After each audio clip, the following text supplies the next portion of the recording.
Well, welcome everyone to another episode of Night Shift.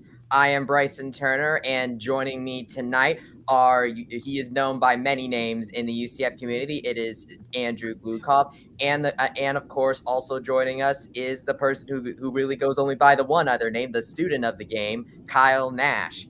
So UCF has fallen on the road to East Carolina 34-13, bringing the rivalry that has been played pretty regularly since 2005 to a bit of a bitter close.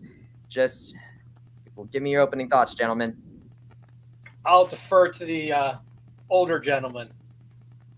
Well, Jeff's not here. No, I'll say this. I'll quote my good friend Bryson. I'll keep it nice and young. That wasn't ideal. Listen, I got to tell you, I'm going to be struggling a lot to do true analysis for this game offensively anyway, guys, because really, what can you do other than say, hey, maybe not mistake less? There was the stigma. No, excuse me. The platitude is shooting yourself in the foot. If they did that, Drew, they needed a Tommy gun for the number of rounds to the metatarsals for this medical report. I'm just saying, what more could they have done to hurt themselves on offense? And I'm sure you're going to have plenty to say about the defense as well.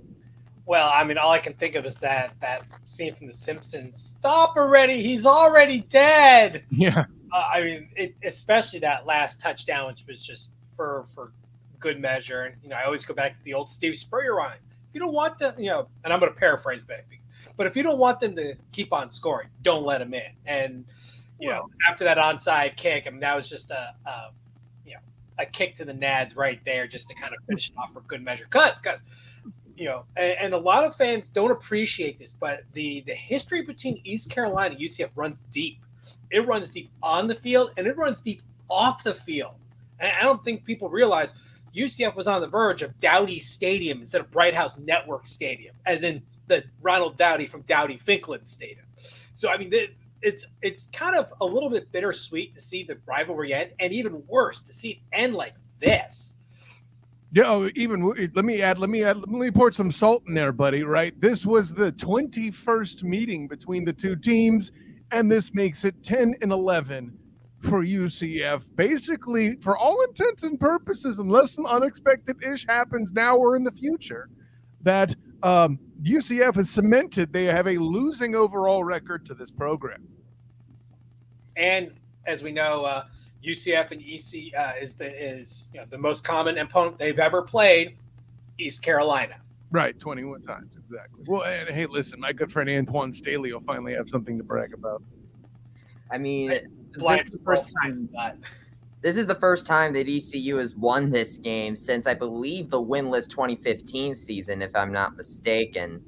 And I don't really – I think in the same way, this loss kind of hurts in a similar way because, I mean – I don't know about you guys, but the turnovers absolutely did us in. I mean, when you look at the stats, like I said this in my halftime stat breakdown, when you look at the on-paper stats, at least ignoring the turnovers, the game really should have been closer than it actually was.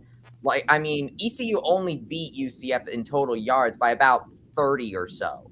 And we also end up being right with them in terms of average yards on certain plays.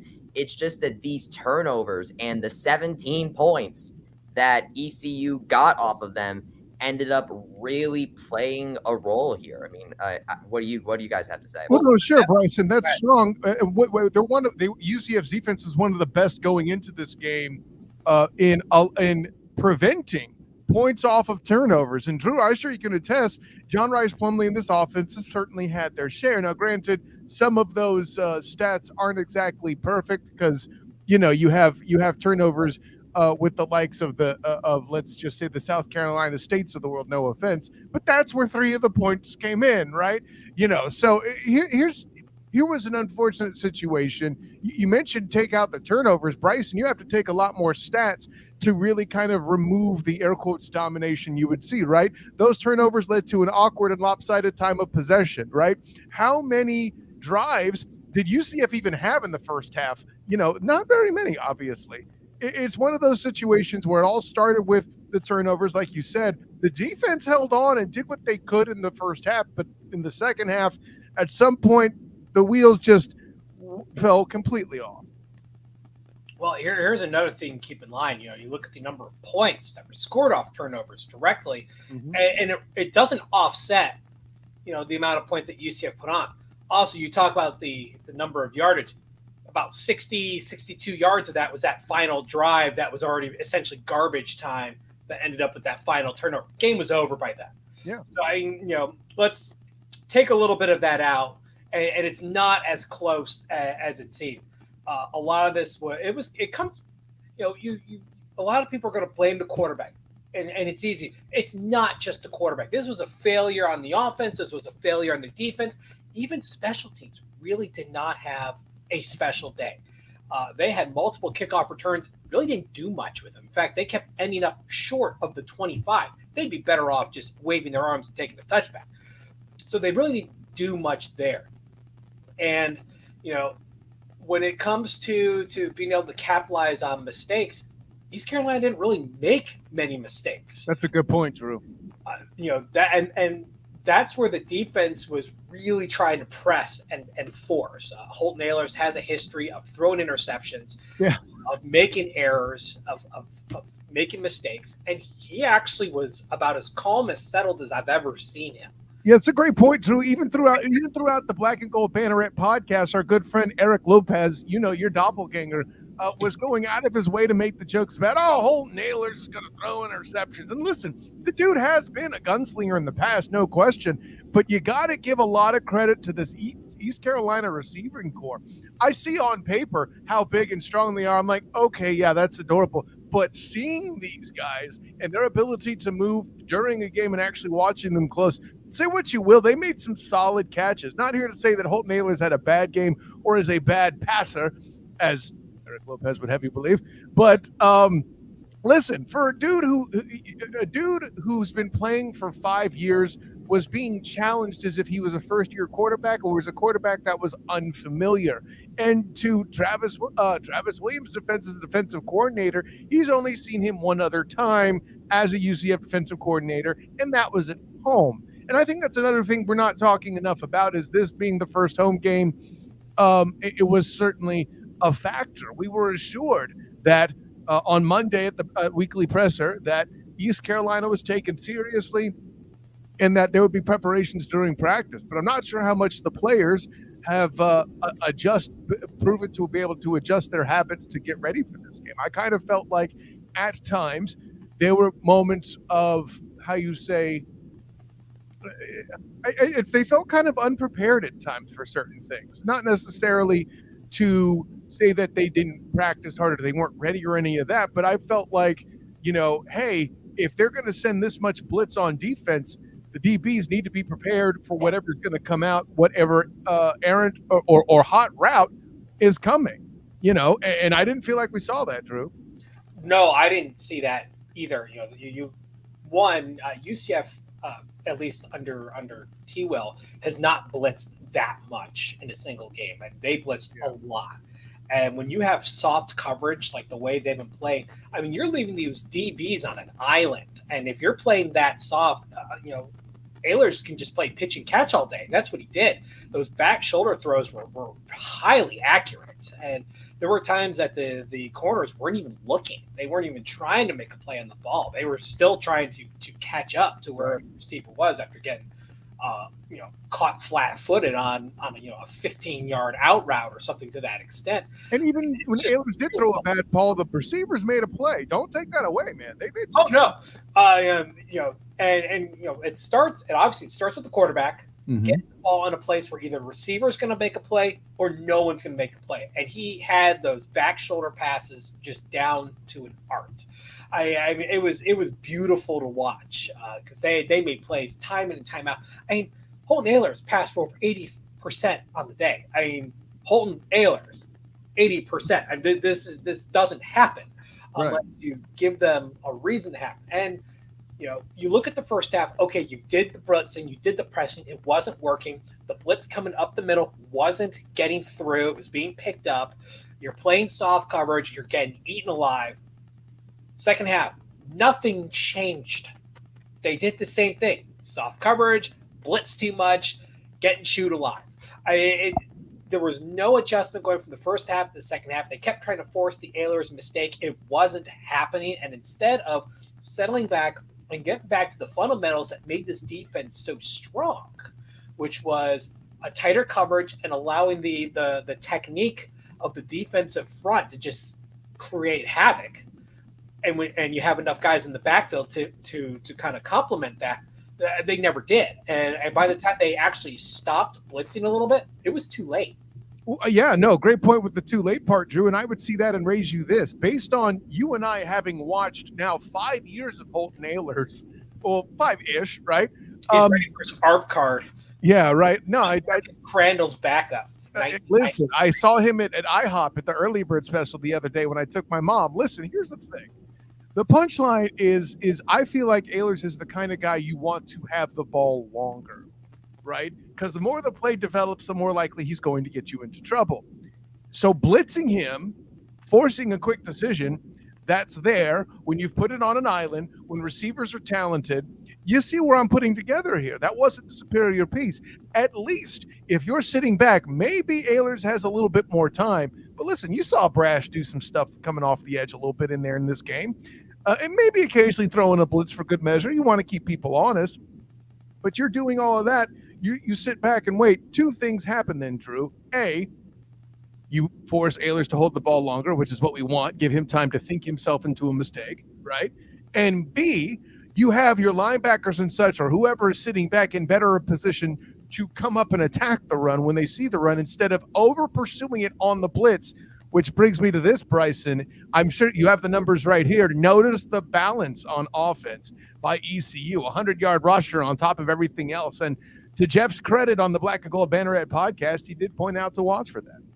I mean, one big thing that I said this in the roundtable coming into this game was that ECU basically had the same receiving capability that SMU had, but they didn't have just one Rashee Rice. They had two in Isaiah Winstead and CJ Johnson, who coming into this week, they were both in the top 5 in the conference in receiving yards, and Winstead was in the top 10 in the country. You combine having two elite conference wide receivers with a running back in Keaton Mitchell that makes the Knights defense respect the run.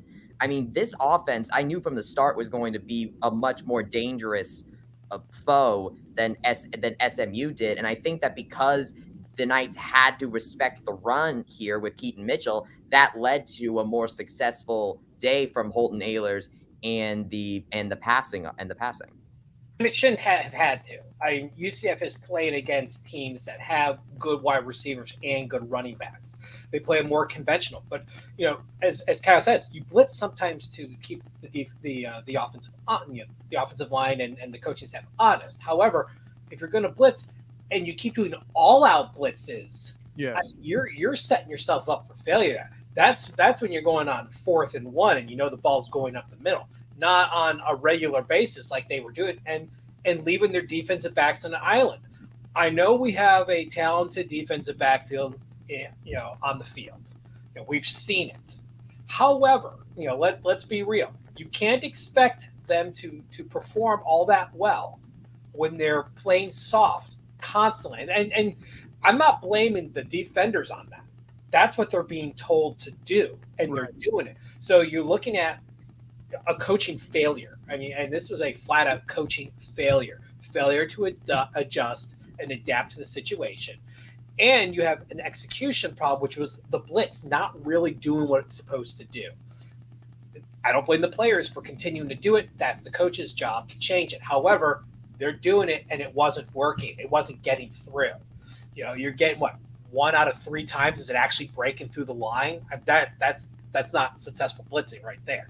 So you have both a combination of a coaching failure, which then leads to execution failure, and you have a defense that ends up being about as tight as a sieve when it comes to stopping this offense for moving the ball. Sieve tight. Yeah. let me tag on to that too real quick, because and you put up Michael Rakowski's comment there, which, hey, good to hear from you again, Mike. outcoached is what you can say, but I'll put it this way. T. Will is doing what we were talking about, where meanwhile, Mike Houston, taking nothing from him and his staff. I like him as a head coach and what he's done over there at ECU, no question. But how tough is it when you can just go tell the fifth-year guy, hey, they're going to blitz, just do stuff? That's basically what it kind of came down to in a lot of cases, right? The value of experience. Exactly. You sure a few times you throw in some moments where Ehlers runs, which I'll be honest, nobody expected. But I'll put it this way: if you put the other coach in a position to just say, "Okay, just do what you do," that's the mistake, right? And I think we kind of have beaten this particular topic to a pulp here, but that's bringing us back to if you sit back, or blitz. Mix blitzing with sitting back a lot more often. Heck, the way that John Rice threw one of his interceptions was sitting a linebacker back. You do that some with Ehlers, he will make, or has, I should say, made mistakes in those situations in the past. I totally agree on this. You have to look for a balance, and sometimes it's not there, and then it becomes a question of getting out of your own head. As you know, football is a mental game. It's not, they talk, it's physical. No, this is a mental game. Because look at the talent of UCF and look how they were taken out of this game. Yeah. You need the talent, but if your head's not there. Other than taking themselves out too, Drew. Again, let's be clear about that. That's a big part of it. Oh, yeah. I mean, when you have 3 first half turnovers, you're down 17-0. That's, aside from the fact you're in a hostile crowd. Correct. You're losing. You look terrible. The offense is completely has hamstrung itself. The defense just cannot get off the field to save their life. 9 of 14 allowed on third down. Yeah, and it was even worse early on in the game. At this point you've lost yourself on the main 2 phases of the game, right, to the point where special teams just didn't even matter. It's hard to get out of your own head and get back to just taking care of business. I would not be surprised if the drop by Jalen Griffin got stuck in Plumlee's head because of how close it was. And once the first turnover happened and you're now at 10-0, it cascaded and it just got worse and worse. And we saw it against SMU. When things started to not go right, the desperation sets in, the decisions start going south, and just things aren't working right. It's different in this case in the fact of how it happened, but there are some parallels in that being down in the second half by a sizable margin forces you to have to be a little more desperate and deliberate in what you do. That part's correct, yeah. And teams know this. They can settle back on it. They can sit back on this. And UCF just could not generate any momentum. They scored on that first drive. Everyone thought, UCF's going to come back. Well, they blew it on the next drive, and that was it. Done. The game was over. We just didn't know it yet.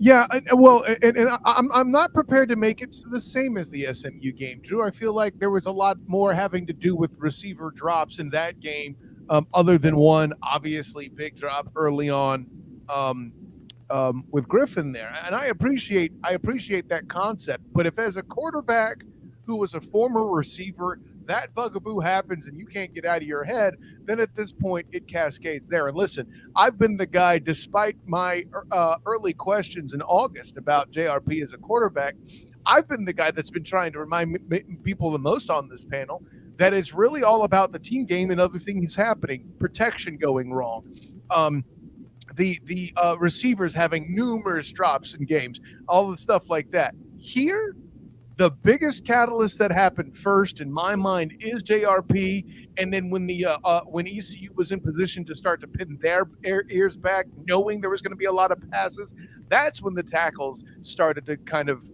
get exposed a little bit more too.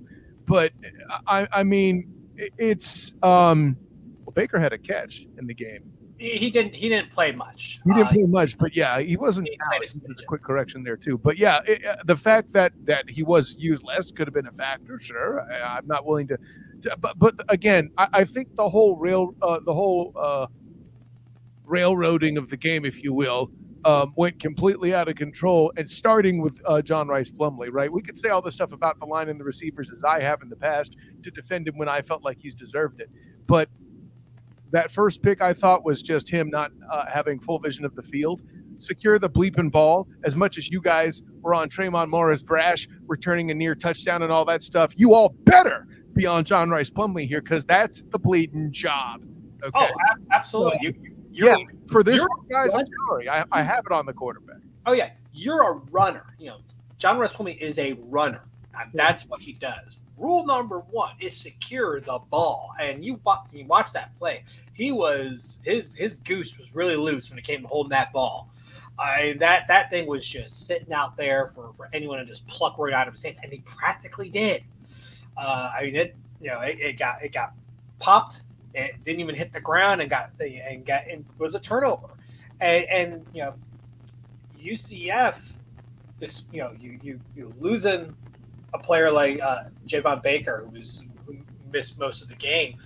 And he was your top wide receiver pretty much all season. He's been the number one guy for John Rice Plumlee. Even though there's talented guys, it's the mental aspect. My crutch isn't there. My number one guy that I look at first. Well, his favorite target, we'll say, because O'Keefe is first, but he's drawing defense now in a way he never did. He's first on the depth chart, but I don't think he's first in Plumlee's eyes, because chemistry-wise, sure. Yeah, he doesn't look to O'Keefe first, and even today, he didn't look to him first. He was looking for Kobe Hudson. In fact, those first two interceptions were to Kobe Hudson, and both times were cases of didn't see that guy in all black. The space game uniforms confused him, Drew. That's standing in the way. Well, those uniforms actually remind me a lot of UCF's black home uniforms, but that I digress. You had to get a uniform shot in there, bro. I know it's you. Of course, kind of like the helmet, being from the 1AA era, and they played like a 1AA team this year. Oh!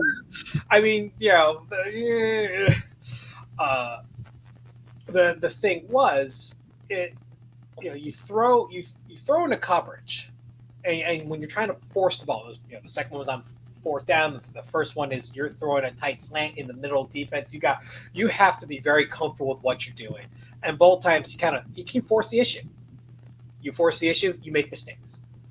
And I don't know what it is about what they were wearing or not, but he was kind of a bit blind to them, and he made mistakes. I kind of discount the last interception. That was aside from the garbage time back, game was over, and he was just that was just slinging it, But those other two times, that the game was still very much up for grabs. And 100%. Opportunity.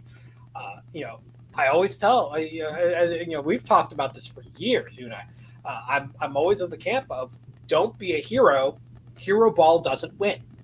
Not consistently. It doesn't. You may get here and there, but not because it's not even close to consistency. Because you start they key on you, they figure you out. This is a chess match, and UCF got outplayed, they got outcoached, outmaneuvered. And they mentally weren't in the game. And the fact that this was their first true road test showed how unprepared they were to leave the confines of the Sunshine State. I know it was commented originally by Danny White, later Terry Mohajer, about their schedule and how they want the idea of keeping an in-state opponent. More so Danny White than Terry. However, this is what you get. You don't get that test early in the season before, because you always want to control what you can control, and that's the conference. You play for a conference championship. It's always what you can control. So the out of conference games are meant to get that stuff out of the way, and if you don't really give yourself a road test, and you wait until conference play to start doing it, you're going to run into this. Yeah, that is a risk. But true. Listen, you and I both know to that extent. And again, nothing you're saying is wrong there. But we both know those decisions were made with fiscal intentions in mind, not to try to build or develop a football schedule to try to get anybody to any sort of a bowl or championship situation, right? But I mean, hey, that's the compromise. That's the risk you take sometimes when you're building a program.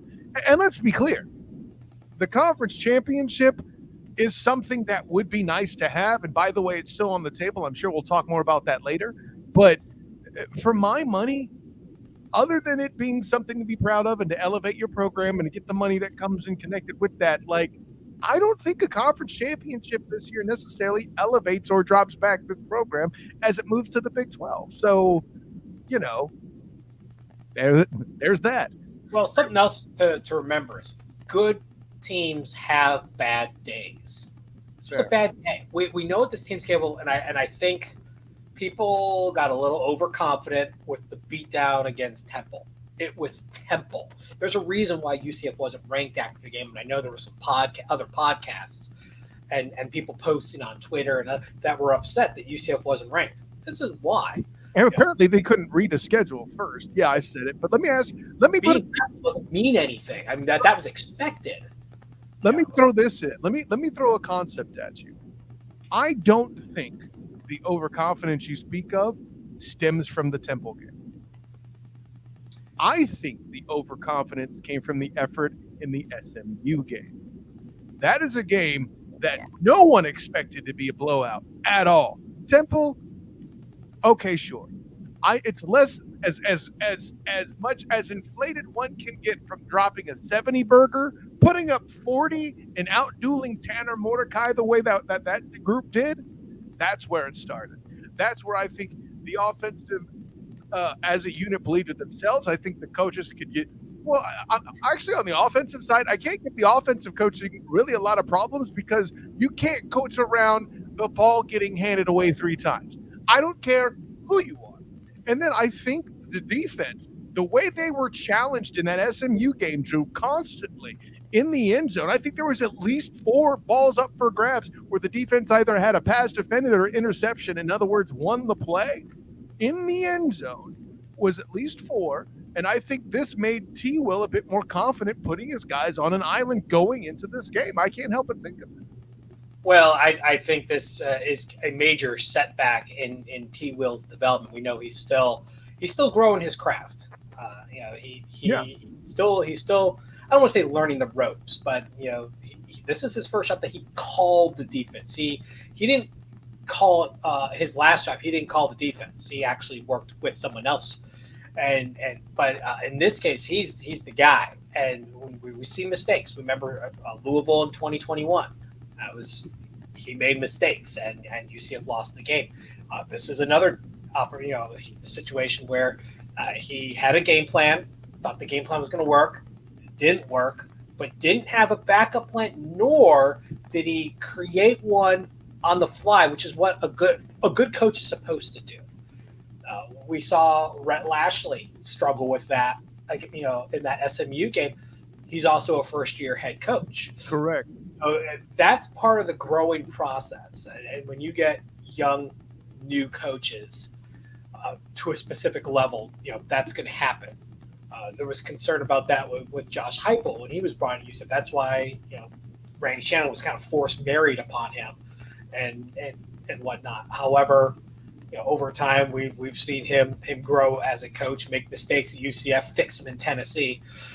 Same idea we're going to see with T. Will. He's making mistakes now. He's going to fix them down the road if he wants a new job somewhere. Because let's be honest, he's eventually going to get hired away to do something more than just be defensive coordinator at UCF. It's going to happen. It's just a matter of when.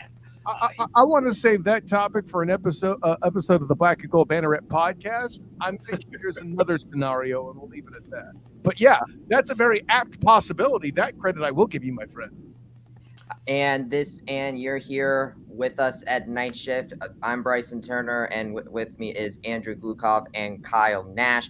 I want to ask you guys really quickly because we've broken down Plumlee a little bit, but Mike Doty does bring up something that I would like to ask you guys about, because RJ Harvey did honestly look to have a fairly solid game. He got 7 receptions for 77 receiving yards and then the 6 runs for 32. But the rushing attack, he didn't really get a lot of usage in. So what do you think about the usage of RJ Harvey, and do you think that maybe there was just a little bit of a imbalance in the offensive usage that led to it not being as effective as it could have been? Well, I'm a Harvey stan. I'll be the first to admit that. I've been a stan for him since the spring game of 2021. It's easy to cheer for him. Oh, it's not even easy to cheer for. My God. I mean, he came at you like a wrecking ball. I mean, he's built like one. He's not a big guy, but boy, he's got some beef on him, and he'll hit you, and he'll hit you hard. I was kind of a tweener between Johnny Richardson and Isaiah Bowser. He does not as fast as Richardson, and he's not quite as powerful as Bowser, but he's kind of got a mix of the two put together. He's smaller, but he can hit hard. And you've seen more and more use of. He was supposed to be the guy last year before he got hurt, and they brought and Bowser settled in as the starter. Remember when Isaiah Bowser first played at Boise State, and no one really knew what to make of him. It was a guy who was an injury-prone running back out of Northwestern. He had a good season a few years ago, but just had bad luck after that. You weren't really sure what you were getting out of him, and you really weren't expecting him to be the workhorse that he's ended up becoming. RJ Harvey was supposed to be that guy. Very talented, very raw. Only played running back since he came to UCF as a transfer. So I mean, he's still learning his craft. But there's so much physical talent there. He has the mental aspect of being able to not only spot the hole, but spot the lack of a hole and change directions. We've seen him will his way from 2-3 yard gains, maybe even a loss, to an 11-12 yard gain. I mean, just by willing his way there. That's fantastic. And that's why you're seeing him do more and more. He's the future of the UCF running back core. I mean, you got guys. I wanted to say that. He absolutely is. You got a guy like Jordan McDonald who's learning the craft. He's going to be the guy who follows, but he's going to be your number one back next year for this team. Indubitably. I'll put money on that. He is your number one back next year, and you're seeing why now. But obviously, not one guy has to carry the load. But to answer your question, Bryson, real quick, and then I'll pass it over to Kyle.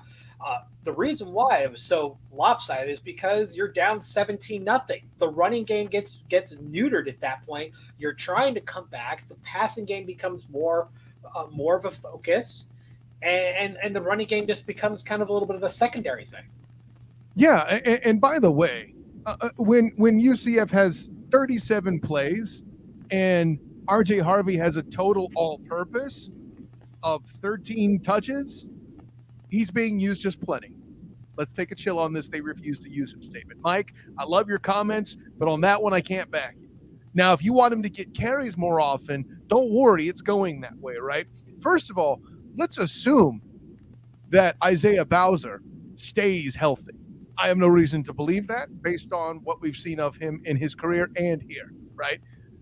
But if not, he'll get a lot of carries, right? I feel like this is a situation like we used to see with Adrian Killins and Otis Anderson.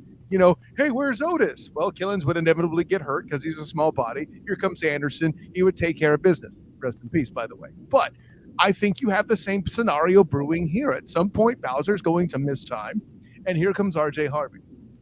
By the way, you mentioned him as a physical prowess, Drew.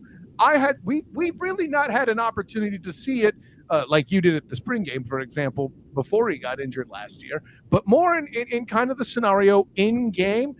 This game tonight, this is the positive you take away from this from this game, fans, is RJ Harvey played very physical in a way I don't think we've seen yet. Not only getting extra yards and lowering the shoulder and the boom like you like to see the running back do when a linebacker comes at him with incorrect, but in the backfield, he was clearly stopped on a particular play and muscled his way out to get a gain of 3 yards. Nothing into something is what you want to see from running backs, and RJ Harvey did that, not necessarily with speed, although he can do that too. He did it with physical prowess that allegedly only Isaiah Bowser was supposed to have in this backfield. That or Jordan McDonald, but he's too young to be in this conversation right now. The punchline is, seeing a versatile back do stuff like this, that's a very positive thing.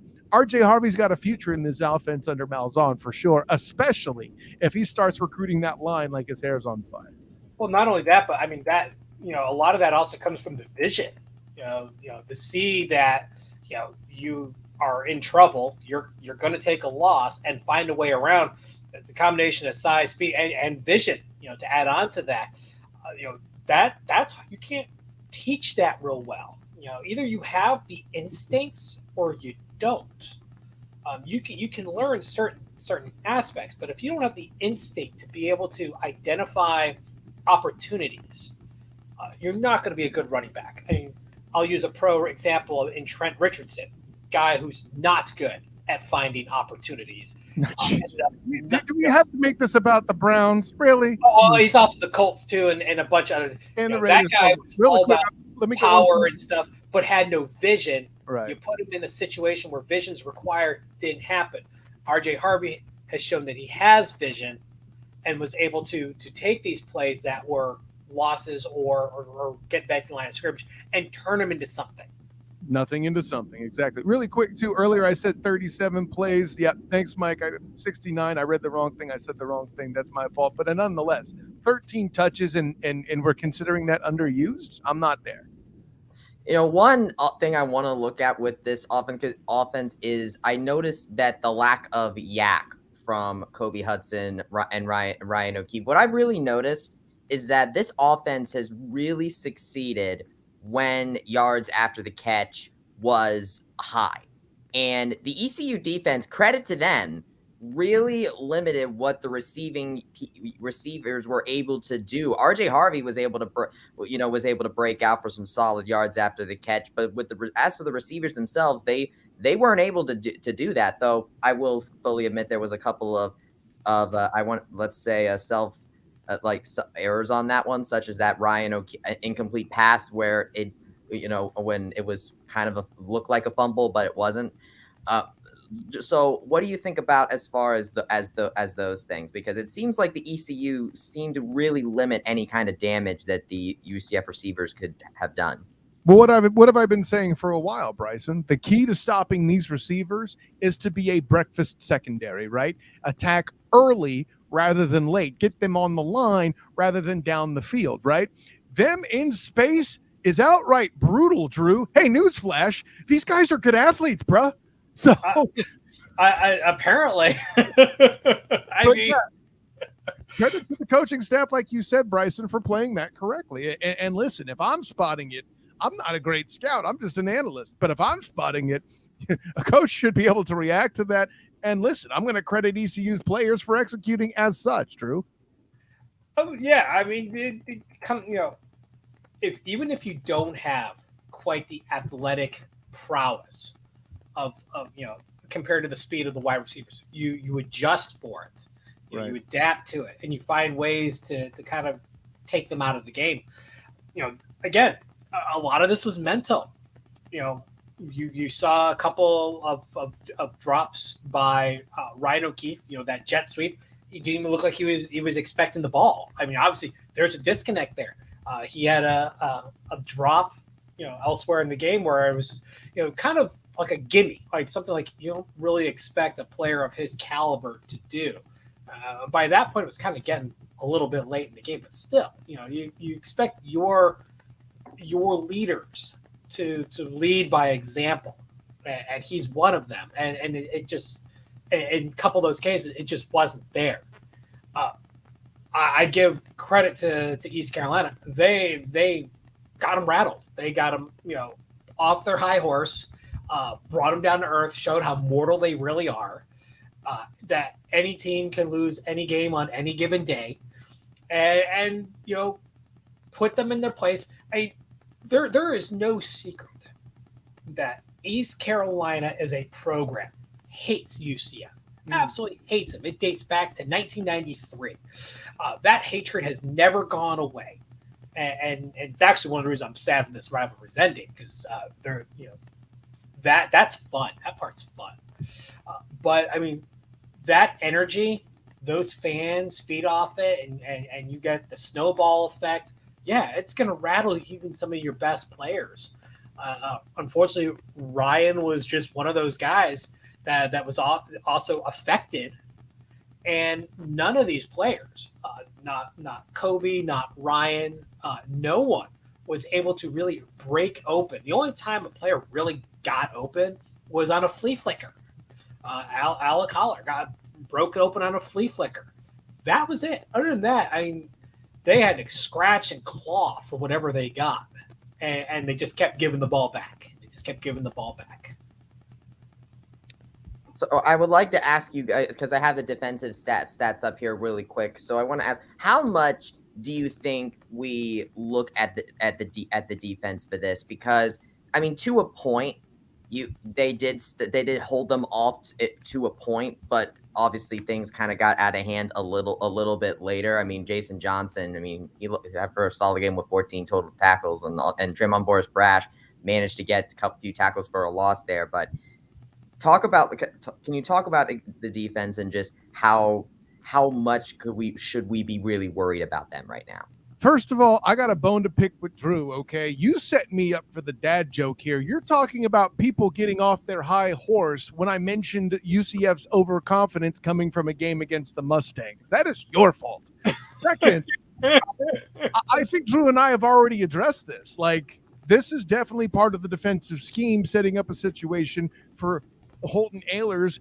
The one thing that universally was said, regardless of huge fans of Holton Ahlers like Eric Lopez, was that he's got experience. Even Coach Malzahn, when I asked him on Monday the uniqueness of facing a guy like Holton Ahlers, he went on and on about how much experience can matter at that position and how it'll be a unique challenge.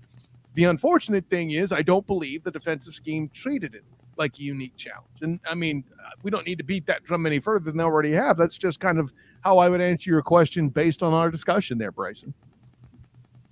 Well, we have a little bit of stuff coming in now from our friend of the show, Trace Trilko. He had spoke to Gus Malzahn after the game, and so this is what Malzahn's opening statement was, and we'll get a chance to watch that. That's my bingo card ready. I've got the word turnovers right in the middle. So here is Gus Malzahn after the game, opening statement. First of all, give East Carolina credit. They got after us.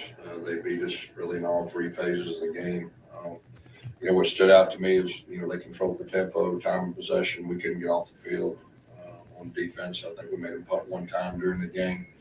We moved the ball okay in the first half. We had the 3 turnovers in the red zone. And so they had the momentum. We came out, scored. The first drive, third quarter, and then they went and scored and took the momentum back, and then they just controlled the game the rest of the time. So tough loss. They got after us. Really disappointing. First of all, give. Yeah. I think that's something that honestly that kind of slipped me for a second. ECU, I think more than any other team that I've seen, really knew how to kind of get through our red zone defense, which has kind of been a major claim to fame for this team so far this season. Skewed though. That number is a little inflated. Granted, yeah. Are we number one in the nation? Truly, the argument could be said no, but I'll put it this way: as much as you're mentioning the opponent, Drew, can we give them a little credit? I mean, they actually had a true red zone stop with yet another early missed field goal, right? Or was that outside the red zone? No, that was inside. That was the only one they missed all day. They actually went 4 for 5 in the red zone. So yeah, well, and yeah, they kicked another one in too. So are we counting? See well, there's 2 stats. There's the red zone defense, which is any scoring, and then there's touchdowns. Gotcha. Like red zone defense, UCF was number 1 in the country going into this game. Because this is, what is it, like the 4th out of 5 games where an opponent has missed a field goal in the first quarter. Something like that. And it was some sort of weird stat, but Georgia Tech went 0 for 5. I mean, that's going to really skew things. They were one of those first quarter teams, by the way. They got the benefit of that. And let's be honest, UCF has not really played a lot of good teams. I mean, SMU is the best team they played coming into this game. The others, again, the numbers were kind of skewed a bit on, and people talk, straight to schedule. But here's the truth: you didn't play strong teams. You weren't really tested in the same way. It's going to skew your numbers a little bit, and this is another case, because last week when Temple got into the red zone, they scored. I think they were 2 of 2 or 3 of 3. I mean, when they got in the red zone, they scored. They just couldn't get there. So I think that stat's gonna equalize out. UCF's gonna eventually fall out of the number 1 spot because they really aren't the best red zone defense in the country. They're just statistically there right now. But they're good. I mean, they're good, but they're not the best in the country. Sure. Yeah, I don't think anyone's arguing that, buddy. Well, no. But you give up 4 out of 5. You're gonna be hard pressed to come back from that. Self-inflicted or not, too. That's another part of it that might be. We mentioned inflated. The particular, series of events of this game. It was an abnormal, an anomaly of a negative impact on that stat too. But we don't need to get into data numbers. I'm going to start boring the heck out of people. I'm all for it, but I deal with numbers on a daily basis, so. There you go. Bryson, keep the show moving. We're going to nerd it up. Yeah. So speaking of self-infliction, here is another clip from the post-game with Gus Malzahn from our friend of the show, Trace Trocco, in which Coach Malzahn talks about the turnovers that occurred in tonight's game. Oh, 2 from my bingo card. All over. I mean, the last one, it's desperation. We're throwing the thing up, but, you cannot turn the ball over and have a chance to beat a quality team, especially on the road. And, we had good field position on the fumble. We just were loose with the ball. We didn't take care of it. And the interceptions, the first one was a little RPO with emotion, and we threw it right to the guy. So, we've done a good job protecting the football the last few weeks. Obviously tonight, it was disappointing performance as far as protecting football. And ECU's drives were long and methodical. Give them credit. Give them credit. They executed. Looks like they had schemed up some, and we had a couple chances to make the plays. Give those guys credit. They made a lot of one-on-one plays, and their quarterback really, really played well. They turned the ball over. The last one. It's. Man, I wish I had Trace's travel budget. Yeah, no kidding. Get on that, Jeff. No. I wish my wife would allow me to travel that much. Oh, boy. We won't even get into that. Hi, Terry. Listen, here's what I'm getting to, though, Bryson, is all the stuff that Coach said there, is stuff we've already said. I would disagree with the framing of Trace's question about the ECU drives being long and methodical, per se. Long drives by opponents aren't new. They just don't usually get as many points out of it, right? Usually when in the past, when an opponent has had a score against UCF, it's been some sort of a long ball. That is what it is. That's, the result of taking a risk. When taking a risk goes wrong, right? That's just what it is. The long drives by an opposing offense isn't new. T. Will has had bend but don't break on this defense since its inception under him, right? So that part concerns me less. Sometimes the drives are going to take long. It'd be nice to get off the field on 3rd down, but you're usually not going to do it until the opponent crosses the 50 if you're UCF, based on what we've seen. And that's just kind of a component, if you will, of this offense.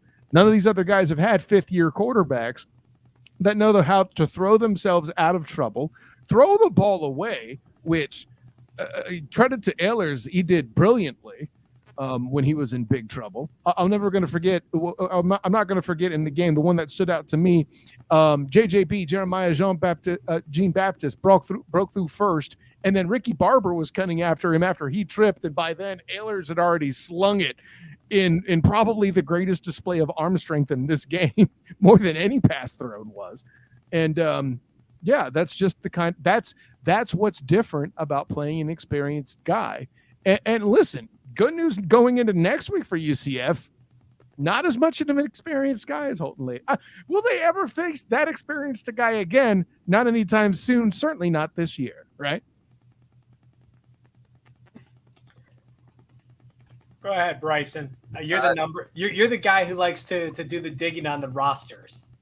Yeah, you're all right about that. So I would say that looking at the stats, I would say Charles McClellan from Cincinnati is someone to look out for there. I think the big thing is that I know I've seen on Twitter people saying that ECU is an inferior team, and I feel like that's colored by the fact that this rivalry has really been one-sided on UCF's side ever since the last time in 2015 UCF has handily won these games for the most part, and this time around I think it was just kind of colored by that.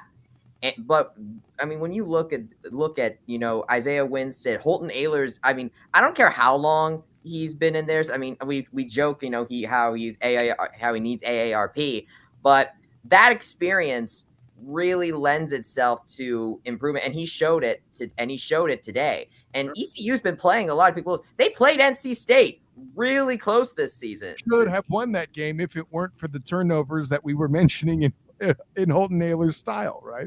Right, exactly. And this time around, Holton Ahlers improved on that. And look what happened.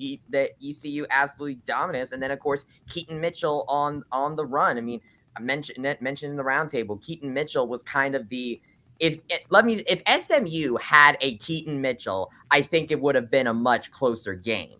I think people really inflated how good Tanner Mordecai and the SMU receiving core was, that it sort of made ECU go a little bit under the radar, even if they were maybe just as good, if not better, than SMU in that regard.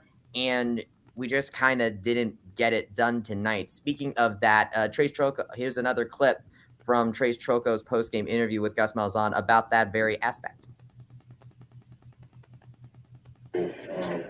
They controlled the tempo of the game. I mean, really from the set, they drove down, took a lot of time off the clock. They missed the field goal, and I think we had the ball 4 times in the first half, and so we turned the ball over, and we were on the way to some points. We couldn't get it done, and like I said, we just didn't get it done. I mean, bottom line, player, coaches, it starts with me. Anytime you play like that, you turn the ball over, you can't get off the field. That's on me. And we got to get a better job. And, it's a disappointing loss. We're going to figure out a way to put it behind us. And obviously, we got a big one next week. Unbelievable. Sure. Listen, Bryson, you make the point about experience. I think it's just as much about having it as much as spots that didn't. You compared ECU to Rhett Lashley. Mike Houston is a more experienced coach than Rhett Lashley, right? You mentioned experience tonight. Sure, Holton Ahlers has 5 years. T-Will, as a coordinator calling the plays. If I heard you right, Drew, this is his first job where he's making the defensive calls. There's your inexperience right there off the bat. So I think that that aspect has to be accounted for. It's just as much having experience as much as it is holding a lack of it, right? Oh, absolutely. You can't teach experience. You just have to gain it. And it just takes time, and you're going to have bumps in the road. You're going to make mistakes. We learn through failure. That's just how we learn. You learn. You take a test. You get stuff wrong. You learn from it. You don't make the same mistakes the next time. Same concepts. UCF has had to do this over the years. We've seen hiccups, and coming back from that. Every school goes through this. Every coach goes through this, where they screw up. They have to look back on it. They watch the film. They learn from it. So the key is, does this happen again? That's big. If it happens again, you have a problem. Good question. You're gonna get these moments. So it's not about the mistake. It's how you adapt to the mistake. Speaking of mistakes, we have a question here from Eric Edwards asking, "Was our coverage soft?" Yeah, ask and answer. Yeah. This is again. This goes with that style of bend it, but that don't break. Like, was their coverage soft tonight, Eric? I would tell you that their coverage is soft throughout the year. Right? They're a bend but don't break group that relies on the shrinking of the field later in drives to then collapse an offense. And the only difference is that you didn't see it happen every time as it has happened in the past. And again, they had some red zone Excuse me. Let me get it right.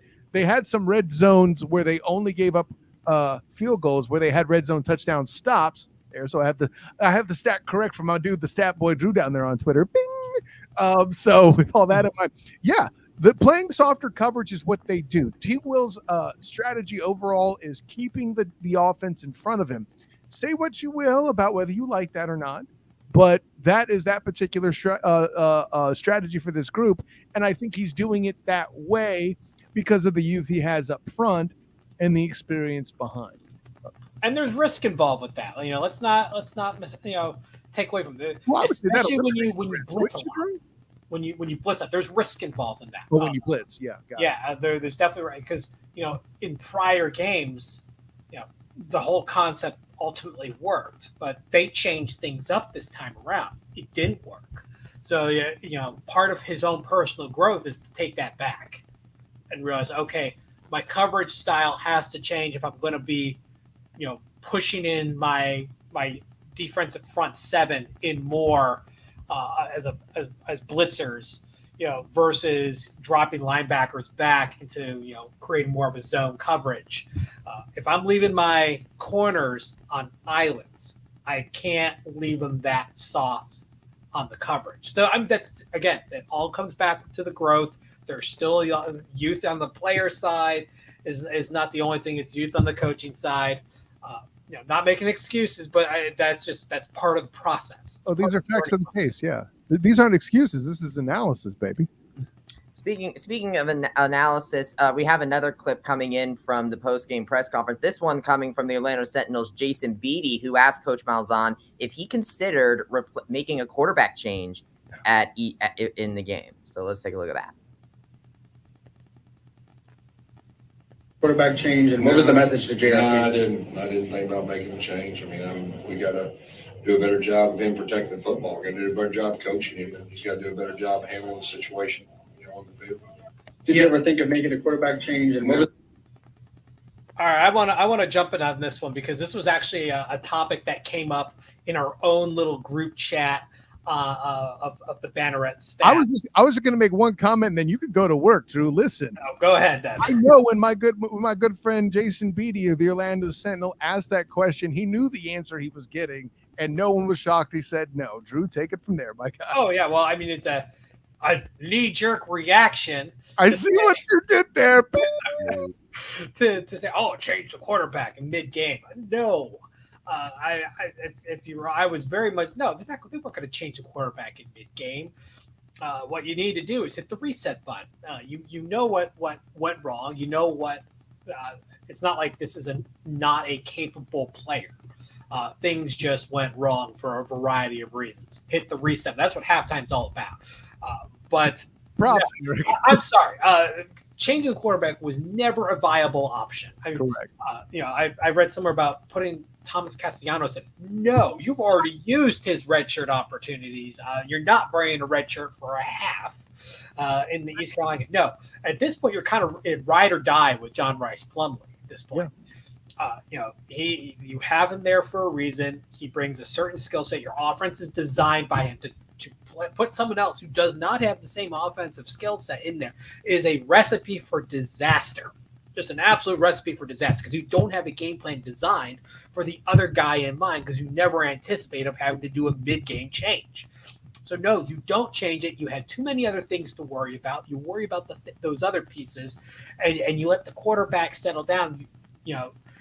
No, you don't change the quarterback. It's a terrible idea. Terrible, just terrible. And let me see that and raise you this. On Monday, actually, again, by our good friend Jason Beatty at the Orlando Sentinel, on Monday, he actually asked Coach Malzahn about Castellanos, if he's the backup quarterback or if, he's going to see any more time. And the coach made it very clear that Mikey Keene is the backup and that he has no intention of affecting his red shirt.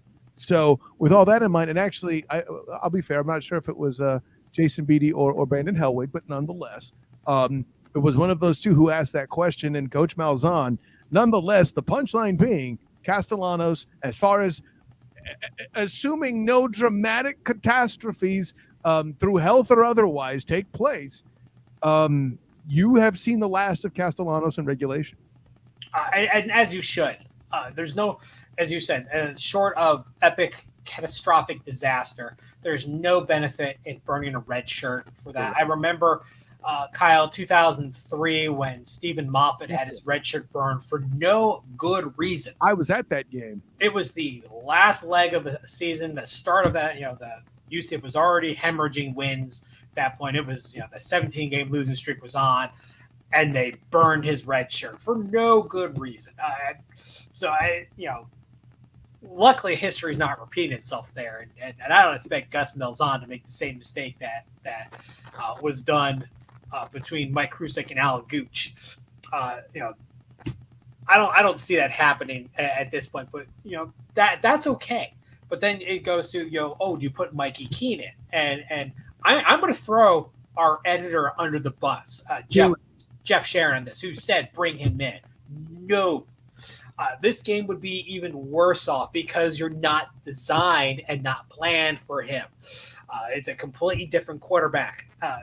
Look at what Plumlee was sacked 4 times. I would say 3 of those were covered sacks. And he avoided other would-be sacks. Granted, Keene is not a stiff by any stretch of the imagination, but he is not as mobile as John Rice Plumlee. There would have been more sacks at that point. The offensive line wouldn't have changed magically. They were still getting, beaten. Just flat out beaten. So, this would have made things worse. It's different if you game planned for something like that, but you didn't, and you had so many other things to worry about. It just would have been a bad combination, and I think it would have caused chemistry issues within the locker. I think it would have caused more problems than it helped. I think that this reminds me of 2019 in a way, because during 2019, one thing that I noticed after the season was over is that Dylan Gabriel was not doing good on the road. He had multiple interceptions in all the road games that UCF lost that season. And yet when you go to 2020, he improved on that, did a little bit better. I think that this is sort of a similar situation where you mentioned, I think going into a hostile environment didn't really help because when you make those initial mistakes, if you do that at home, the crowd can kind of help you get back into it. Fair. But in this scenario, especially in a place like ECU that just really doesn't like us, you don't have that. Well, heck, you mentioned Gabriel. I'll do that and raise you this. Forget about him failing on the road. Let's talk about where we've seen the home environment be a success for Mikey Keene. How many games did the crowd will that team back into playing? And even young freshman Mikey Keene, who had his accuracy issues, made huge throws on third and long, ironically beating ECU in the process in the bounce house, right? So, yeah, that goes both ways, my guy. That's an excellent point. There's no place like home. And, there definitely is variables that you get at home that you don't get on the road. And that momentum thing is huge. At home, if things aren't going right on the field, it's easier to change the momentum. But on the road, you're down 17-0 and things are not going right. The crowd is completely against you.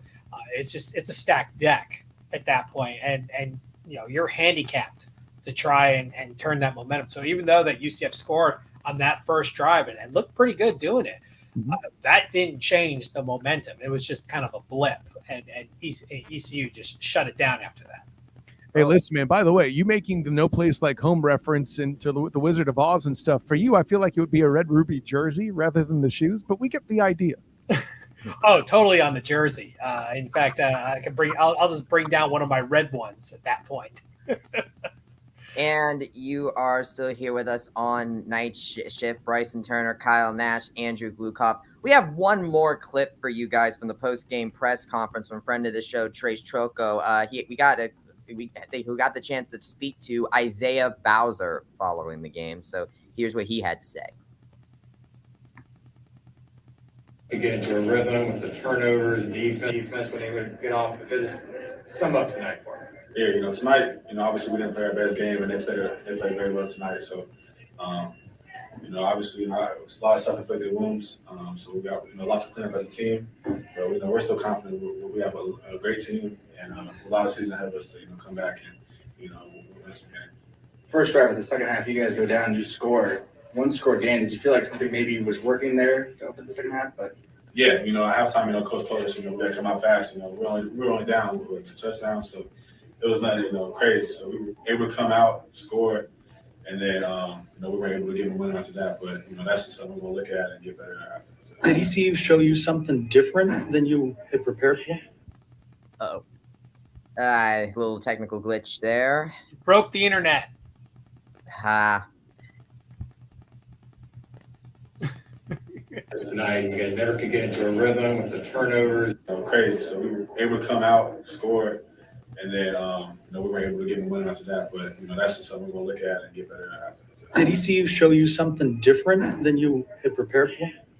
Nah, I think it's execution. I think we just have to do a better job of executing. So a lot of turnovers from John Rice and what do you say to him to pick him up? And yeah, John's leader of the team. As a quarterback, he's been playing well all season. So, there's not much you can say to him because he's very hard on himself and he knows what he needs to do. But for me, as a captain of the team, I just tell him, pick your head up. We're behind you. Don't remember the past. It's all about going forward. So that's really the message that everybody on the team's gonna take tonight and just John. Everybody made mistakes tonight. You were returning kicks tonight. Is that new for you? Yeah, I was out there last week. Okay. I'm an off returner, so a lot of times they'll kick it to the other guy. But tonight they were kicking it to me. So, but yeah. what was the most frustrating thing about tonight? Just losing in general. Yeah, it's hard to point one thing. What was Coach Malzahn's message to the team after the game? After the game, Malzahn basically told us that, they came out and played better than us tonight. They played their best game. We did not. And, going forward, we have some things we got to clean up, but we have a long season ahead of us. And, he still believes that we're a championship team, and we believe the same thing. We just got to, rebound from this, get ready for a big game next week. But, everything's still in front of us. We just got to go out there and win some games. Conference loss, though, so that ups the pressure now coming back home to face Cincinnati. That's right. Pressure, definitely a lot of pressure there. But, we got the team. We'll bounce back and be ready for Cincinnati. He's a guy from this tonight. You guys never could get. I think that they bring up a good point there with rebounding from this. I mean, losing just sucks, but they now have to kind of rebound from that and coming home to face Cincinnati, which, by the way, the @UCF Football Twitter account just posted, and we now have a confirmed start time for the UCF Cincinnati matchup. It's going to be at 3:30 p.m. on ESPN. That's going to be the kickoff time, 3:30 on Saturday on ESPN. For UCF's homecoming match against Cincinnati. And it brings up this question, I think. Do we think the Cincy game is now a true sellout, or is the fan excitement less now? I mean, it is homecoming. I hope that it's still a true sellout. One, it's homecoming. And if it's not, that speaks to the fan base more than anything else. I mean, one game a season does not make. And Correct. UCF's conference championship aspirations are very much alive. In fact, they still control their destiny. Win it all and host at this point, actually. So they're still very much in the hunt because they got Tulane and Cincinnati, so they can create a whole logjam and have the tiebreakers over both of them. So no, one, this season's far from over, and two, fans need to realize this season's far from over, and the team needs that support. So if it's not, anywhere close to a true sellout, I'm going to be really disappointed. Correct, true. Couldn't put it better. If you win all the other games, which it does include a very difficult Memphis road trip, I would also throw in the mix there, buddy. But if you take care of business against Cincinnati, not only, you would have the one up on them by way of the tiebreak, and if you go on the road on another difficult game. Credit to Bryson Turner. I have to admit it in public. He had a Tulane loss on his bingo card, not for the reasons that it was actually relevant. He just was guessing, but I'll give him credit anyway because there's no way he picked a ranked Tulane either. But at any rate, no, listen, that Tulane game is looking pretty tough, man, especially based on the road effort we saw tonight. And the last time they were in New Orleans was when Nate Evans was still on the squad. It was a homecoming of sorts for him, being from that Louisiana area. But the punchline being, with that particular game that I'm mentioning with Nate Evans and that group, they struggled at times in that game, then came back strong to win it with a veteran squad, which this group is not up front. So that's again, I can make an argument today that Tulane is a tougher game than hosting Cincinnati next week. But that being said, to answer the question like you did, Drew, yeah, I'm with you. It's going to be a true sellout. This is the new rivalry, according to a lot of the fans and some of the players even. The first thing I asked Sam Jackson at what we thought was going to be the end of his career before he agreed to another year coming back was, who do you think the rivalry is in the Big 12? And he said without hesitation that it is Cincinnati when you're going up there. Put USF in the rear view mirror football wise after this. You need to expect seeing Cincinnati a lot. And I think games like this are the stuff that makes it. What if UCF wins or Cincinnati wins? Either way, this is the game that's going to keep the other out of the conference championship, assuming there's no catastrophes that take place. Very interesting stuff. First of all, Kyle, I want to point out to you, because I did not expect Tulane to get ranked, because let's face it, the AP Top 25 does not really rank American teams, with Cincinnati proving to be exception only because they made the playoff last year. Tell them. I put Tulane as that potential loss that maybe people won't expect, because I'm a little high on Michael Pratt. Michael Pratt right now leads the conference in passing efficiency. And I know we talk about the other quarterbacks like Holton Naylor, Seth Hennigan, Tanner Mordecai, Clayton Tune that we see in this conference, but Michael Pratt has kind of wormed his way into being a sneakily good quarterback that's given UCF a little bit of problem when I've seen them face Tulane before. Sure, Pratt should definitely enter the chat 100%. I'd see that, and also raise you head coach Willie Fritz. He's looked good since he come in. 2020 was a bit of a struggle for him, sure, but yeah, no, I see where you're going. They've always been very scrappy. That's what Fritz brings to the table. It's a scrappy squad, and nobody expects the Spanish Inquisition. I mean, but New Orleans is a French colony. Nope. It's the Monty Python reference. Unexpected. Well, no one expects the Spanish Inquisition. The truth is, no one expected a team like Tulane that's kind of always been just kind of there to potentially win the conference. They haven't done something like this since 1998. In fact, they were interviewing Sean King during the game, and it's just it's interesting to see how a program can rise and fall.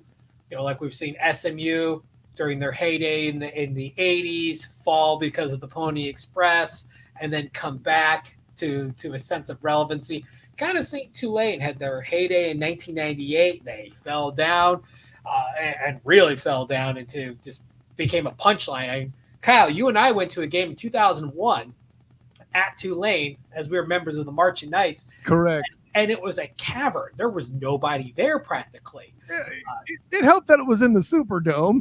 But it was a big stadium with no one there. And fast forward a few more years recently, now they're on at a much smaller stadium, much closer, and you're seeing a different program. You're seeing one that's now starting to make some noise. Top 25, and not only are they top 25, but they won today, so they're going to stay in the top 25. Correct. So you're seeing, aside from a degree of a cycle, but you're also seeing the value that comes with the right coaching staff, the right situation. UCF's a great example. Bring them on campus. You see value in that. Tulane's just reaping the benefits now on their end, and it's fun to watch. Well, I know we're talking. I know we're talking about Tulane a lot, but I do want to, and don't get me wrong, we will talk about them eventually. I mean, look, I picked them to win the game technically at the beginning of the season, so I kind of have to at some point. But I don't want to lower Cincinnati. I mean, for one, they're ranked 2, but I think this is really important, and this is something I highlight on the roundtable. Holton Ahlers led the conference in completion percentage, which is actually something that Plumlee currently beats Tanner Mordecai in. I know we kind of put Tanner Mordecai on a pedestal, and he's a good quarterback, but he throws so much that he doesn't complete as much of it as far as completion percentage was. Holton Ahlers really is efficient with his passes. Michael Pratt is right below him, but right below him is Ben Bryant of Cincinnati. And just like how ECU had Keaton Mitchell, I just mentioned earlier, Cincinnati has a running back of its own in Charles McClellan that is second in the conference and 48th in the nation in rushing yards coming into this week. And so I feel like that coming into this Cincinnati matchup, we have almost a sort of similar situation where we have a team that can really kind of get to you in different ways. I think the biggest difference, I think, is going to be the home crowd environment. Can't disagree with that. I really can't disagree with that either. They're again, there's no place like home. Oh, so you just want that ruby red jersey that bad, bro? Man, follow that yellow brick road. He'll lead you to something. So I think over the course of this broadcast, because when the game ended, I think myself and I'm sure several other UCF fans really had a bitter taste in their mouth. I mean, look, it's a bad loss. I mean, there's really no ifs, ands, or buts about that. I mean, but like you said, Kyle, I don't care who you are. If you give away 3 turnovers, you shouldn't win the game. No, gosh, yeah. That's what happened there. Now, granted, one of those turnovers it was 4 turnovers, and the last one was late. But when you look at these conference standings here, this UCF can come back from this in terms of the conference. They do have to play Cincinnati and Tulane, and if they win those 2 games, they get the tiebreaker, and they technically lead the conference. Since we don't play Houston, and Houston currently is tied with us at one conference loss right now. Yeah, there's nothing technical about it. At that point, they hold a tiebreak by way of head-to-head wins. Yes. Would you maybe say that this is a perfect wake-up call for this team? I don't know if Louisville maybe was a better wake-up call, but do you think this is maybe a bigger wake-up call because this is in conference play and the conference championship berth is on the line? Well, I think it's any loss should be a wake-up call. But let me ask you a question. You mentioned a bad loss. What defines a bad loss? Is it I played poorly against a team, or I played poorly against a team that wasn't good? What's a bad loss? I actually don't consider this a bad loss from the standpoint of East Carolina's a bad team. They're not a bad team. For sure, certainly not. They're 1 game away from bowl eligibility. They're not a bad team. They've played some games pretty tight. And while they didn't necessarily win all those games, they didn't get run off the field either. So when you say it's a bad game, it really, or a bad loss rather, I have to question on for a little clarification on what you actually mean by that, because I mean that's a term that can actually be used in more than one way. That's a great point, Drew. Let me add this. I'm more apt to say that Georgia Tech was a bad win than this was a bad loss. And I would argue you got a better wake-up call from Georgia Tech than this team needs from this game. This is just as simple as trying to find something to overcome travel, in my opinion. Well, that's one reason why the just win baby approach to me doesn't fly, because you win poorly against Georgia Tech. Some of those flaws are going to come back to bite you if you don't take care of them. And we saw some of those come back. And we saw the fact that some of the benefits that they had, such as the fact that Georgia Tech was bad enough they couldn't score in the red zone, and the game was still within the Vegas point spread, which, as I told people, That's a red flag for me. If you're not covering against bad teams, that usually means you're not doing the job.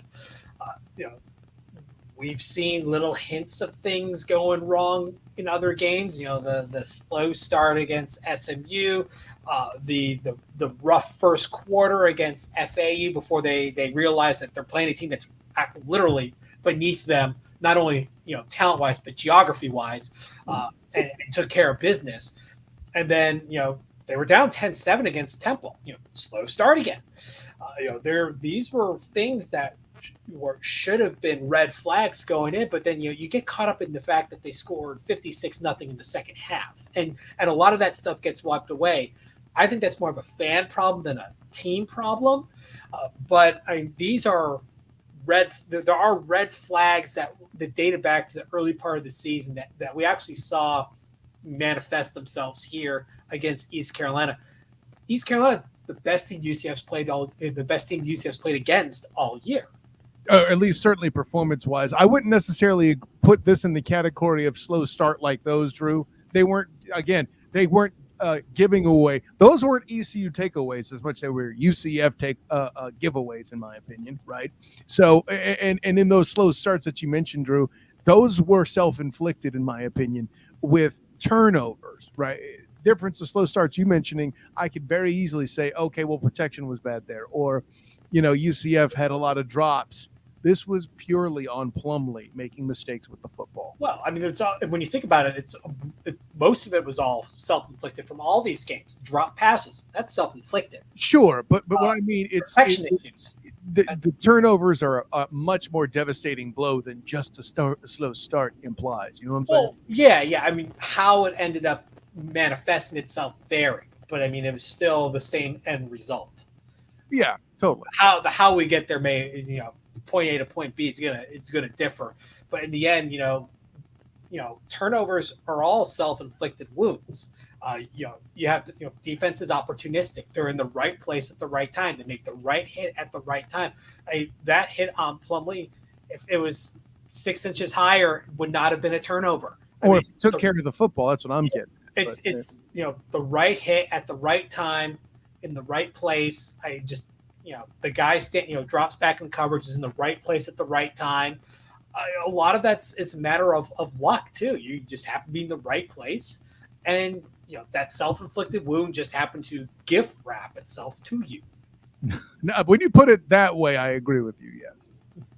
Well, it's getting a little late, so why don't we go ahead and wrap this up? Let's final thoughts on this matchup for you, and then what do you think this team should take from this, and what kind of lessons this team can take from this game going into their homecoming match next weekend at 3:30 against Cincinnati? I mean, for me, this is a game and performance that should be used in practice like a paddle on a child. And yeah, I know technically you don't spend practice anymore. Yeah. We're talking about practice. Yes, we are talking about practice, Drew. Like, I expect phrases like doing stuff like that's how ECU happened, right? Other than that, burn the bleeping tape. For all the stuff that the fans have said, the thing that I think they're most correct about is this is one you got to forget, and you got to forget fast. Remember the lessons, forget the way you got there, So with all that in mind, Bryson, I expect y'all do that. Gonna be the ECU game all over again, right? I expect some sort of speech like that somewhere in the practice throughout the week. You can tell that Kyle is a big fan of Ed Ogeron because he's kind of channeling him a little bit with something. Well, I didn't have the same edge in my voice there, Drew. You got to get that little more gruff in there. Yeah, you know what I'm talking about. I'm actually the opposite. I don't think burning the I'm the opposite. Don't burn the tape. Make a giant poster out of it and slap it in the middle of the locker room, and put it on repeat. Make them have to watch it again. You doing like a picture of the scoreboard or something? I mean, just they know what they did wrong, and as we've mentioned, it wasn't just a single guy. There was failures in many areas on many different shoulders. Obviously, the biggest one was John Rice Plumlee's turnovers, and you can't argue that. However, a lot of players did do something wrong that attributed to this loss. So you know what? You make them remember it. You make them savor that horrible, bitter flavor because you want them to remember how horrible it felt to have to deal with this, and you want to make sure it's negative reinforcement. You don't want them to have, you don't want to taste this again. So you know what? You watch those mistakes, and then you watch them again. And you know what? When you think you don't need to watch it again, watch it again, and remember what you did wrong and how it was exploited on, and granted it was ESPNU, but still, anyone can log on to ESPN Plus and watch that game and watch how you got dominated. So you could argue that it was an ESPN Plus level broadcast in plenty of different ways. The production was terrible. Bryson throwing that shade. Okay. So my mother, who was out watching we have a big setup out in the living room where we watch college football on 4 separate screens, and the UCF was on one of them. And she calls to me saying, like, "Are you hearing this woman that keeps appearing on the audio?" And I was like, "Yeah, I know. I mean, like, this is what you get when you have an open window near the broadcast." Did it look out of focus to you guys? Did Terry travel with the team? Is that what we heard? I mean, it looked out of focus. I mean, it looked so amateur. It's like, is this really a national broadcast? You would think this was an online-only exclusive with the quality of production. I mean, this was just really subpar stuff. It was also the way UCF played kind of fit the mold, huh? Oh, it was, yeah. It was also using that little AAC intro music that I always hear with all the ESPN Plus intros as well. I'll say I've seen better. Although that said, Renee, the broadcaster, it wasn't really the fault of the broadcasters. I think they did a fairly fine job. It was really more of just the visuals themselves. Well, I think they got stuck with the same problem we did. They couldn't read the screen real well. There were some mistakes on who did what, which player had the ball, how far did they go, what yard line there. There was some basic technical mistakes, but I think part of it is the fact they're looking at a screen that's just as blurry as the stuff that we were looking at home. Hey, the officials are calling out wrong numbers for players committing infractions. What's their excuse? Yeah, seriously, and they're standing right in front. Well, this week, UCF students are going to be busy with homecoming celebrations, but we at the Banneret are going to be busy as well. So, gentlemen, what do you guys got coming up this week, starting with you, Drew? Oh, well, once I'm done here, I'm going to be finishing up my knee-jerk reactions and hopefully get that up tonight so that you have something to read first thing in the morning. And we'll start going into next week against Cincinnati in the Swan, both teams' swan song of the American. And of course, even though the Phantom calls you by many names, you can find him on Twitter at StatBoyDrew. Jeff Sharon calls me many names. Let's call it. Jeff Sharon calls me many names. That sounds a lot worse than it really is. We can't say what some of those names are on the air, Drew. Anyways, Kyle, what do you, Mr. Student of the Game? What do you have this week? First of all, make sure you do better this week. I'm sick of all the excuses, Drew. No, but I'm sorry it wasn't my best, but I'll insert some excuse.